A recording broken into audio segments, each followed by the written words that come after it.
எங்கள் வீட்டில் பெரியவன் நான்வெஜ்னால் சுத்தமாக சாப்பிட மாட்டான்.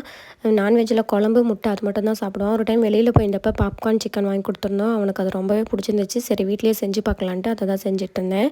அதுக்கு 1/2 டம்ளர் பாலில் 1/2 லெமனை புழிஞ்சு விட்டுட்டு, ஒரு முட்டையை ஊற்றி நல்லா கலக்கி விட்டுட்டு, அதில் மிளகுத்தூள், மிளகாய்த்தூள், மல்லித்தூள், உப்பு, மஞ்சள் தூள், கொஞ்சமாக இஞ்சி பூண்டு பேஸ்ட்டு இதையெல்லாம் போட்டு நல்லா கலக்கிட்டு, எடுத்து வச்ச சிக்கன் பீஸ் அதில் போட்டு ஃப்ரிட்ஜில் ஒரு 3 மணி நேரம் ஊற வச்சிடணும்.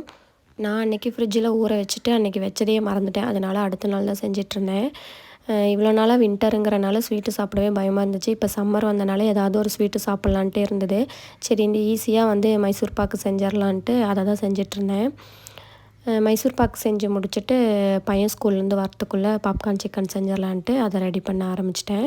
இதுக்கு 1 கப் மைதா மாவில் 1/2 கப் கார்ன்ஃப்ளவர் மாவை கலந்துட்டு, சேம் இதுலேயும் மல்லித்தூள், மிளகாய்த்தூள், மிளகுத்தூள், உப்பு, கொஞ்சம் மஞ்சத்தூள் போட்டு நல்லா மிக்ஸ் பண்ணி விட்டுட்டு, சிக்கன் பீஸை மாவில் ஒரு பெரட்டிட்டு, தண்ணியில் ஒரு டைம் நனைச்சிட்டு திரும்ப மாவில் பெரட்டிட்டு எண்ணெயில் போட்டு எடுத்துட்டோம்னா கிறிஸ்பியான பாப்கார்ன் சிக்கன் ரெடி ஆகிடும்.